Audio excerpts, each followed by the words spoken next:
What's up, guys? Dark Trader Reactions here. We're back with some more Llama Art to not get scared. But hold on. We here with some Llama Art to not get scared Snapchat stories. Here we go.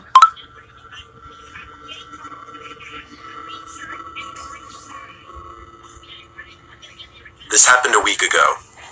Up until a few days ago, I went to a small, local gym in my now previous New Jersey town called Black Bear Fitness.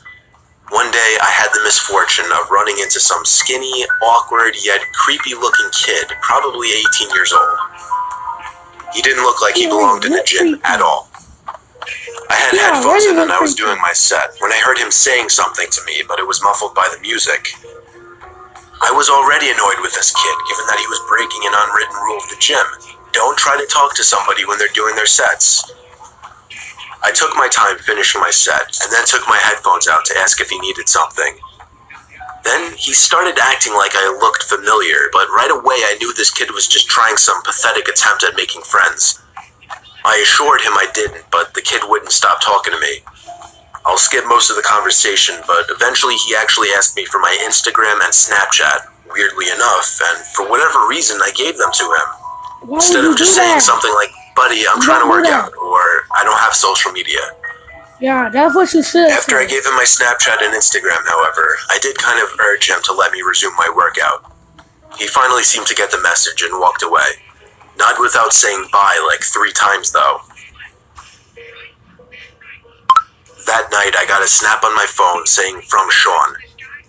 I immediately sighed and said, "Oh no," just wondering why the hell the kid would snap me.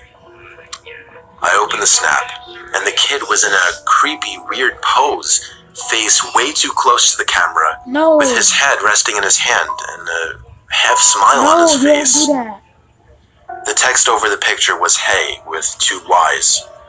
I muttered the words, "What the fuck?" For the record, I'm a guy, which made this even more weird. My thought process was, I've had enough of this loser already. I'm gonna remove him and make it clear I don't want to talk if I see him at the gym again. And so I did. I removed him minutes after he sent that snap. I'm sure not even a minute later, again, a message popped up on my phone saying Snapchat from Sean. I waited a few minutes before opening it. This one was even creepier. Now the kid was sitting up on his bed, no smile, more of a surprised, angry expression. The text over the image said, "Why did you remove me?" Now I went as far as to block him, meaning he couldn't snap me anymore. That was that. I threw my phone on the desk and sighed out of relief. Half an hour later, my phone goes off, saying Sean added you as a friend, and then Snapchat from Sean. He actually made a new account. I opened the snap and felt my heart drop. It was a picture of my front lawn. The text over it, "Answer me, bitch." The first thing I could think of was, how did he find my address? Then I realized, Snapchat made that new map feature that lets you see where your friends are. Somehow I had the balls to open the window to see outside. It was clear out there. I shut the window and the blinds and started considering calling 911.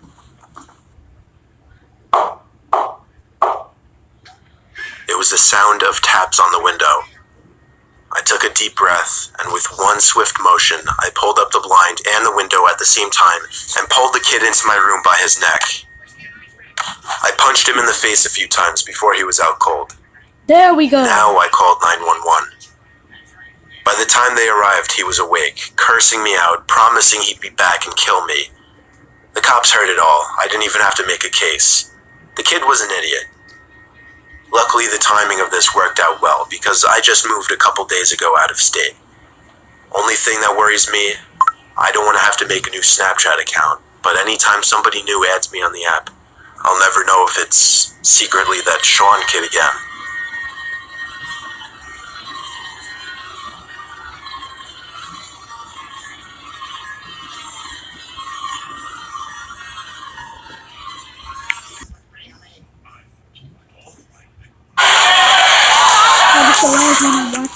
January 2017.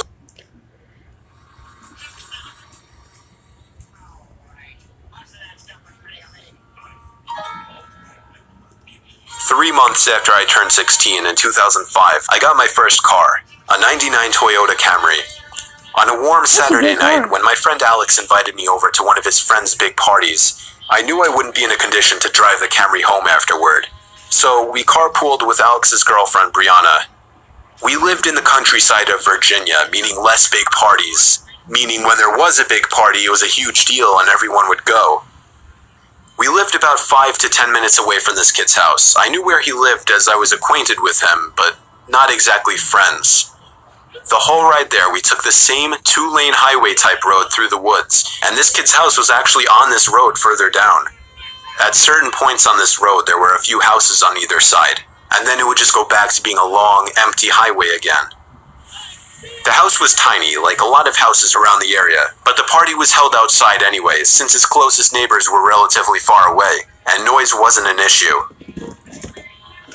I'll skip most of the party up until the point that Brianna, who was supposed to be our designated driver, had to suddenly leave for a small family emergency. Alex said it was fine and that we'd find a ride home. Well, fast forward another few hours and another few drinks, and I could barely even walk straight. I checked my watch, and it was like 2 in the morning. I figured it was time to go. I started looking for Alex, but I couldn't find him anywhere. In fact, it seemed like everybody I knew had already left.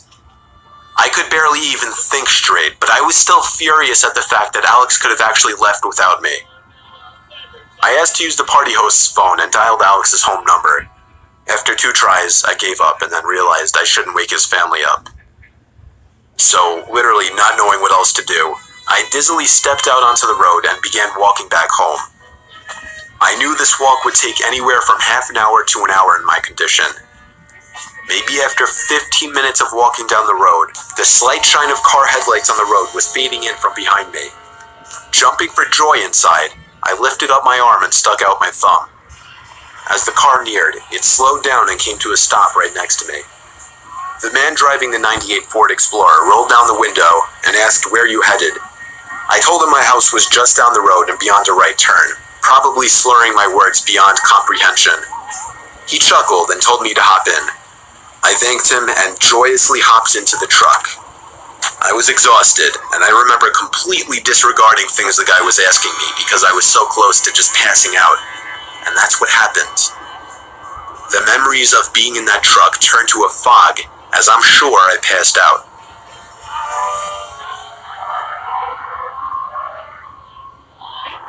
The next thing I remember, I woke up still in the moving truck. The guy looked at me and laughed, but didn't say anything. I looked around and realized the road we were on wasn't familiar.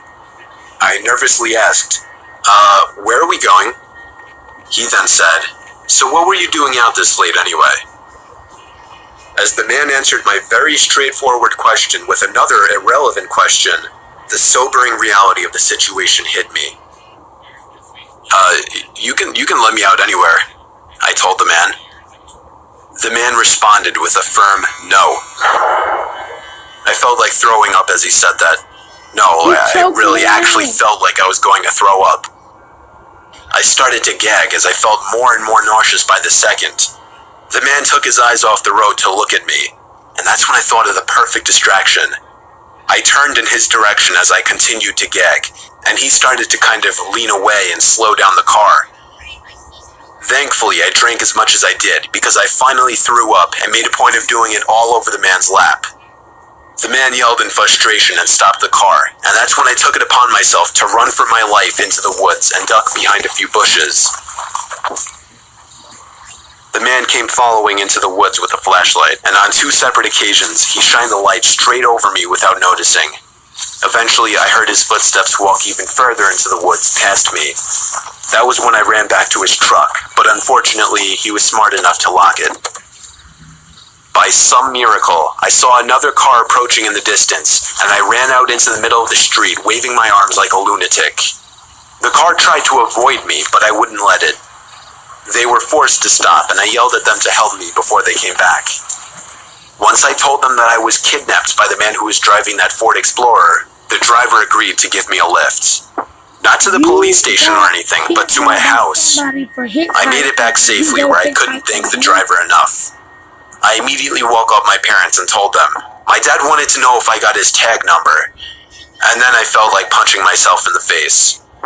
I failed to get the simplest information from the guy that would have allowed me to actually properly report him.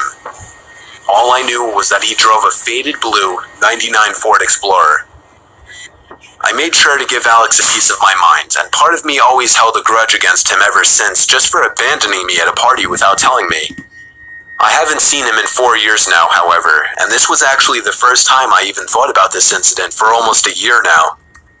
As time goes on, even the worst of memories may start to fade, but after writing this to share with the internet, it's once again fresh in my mind.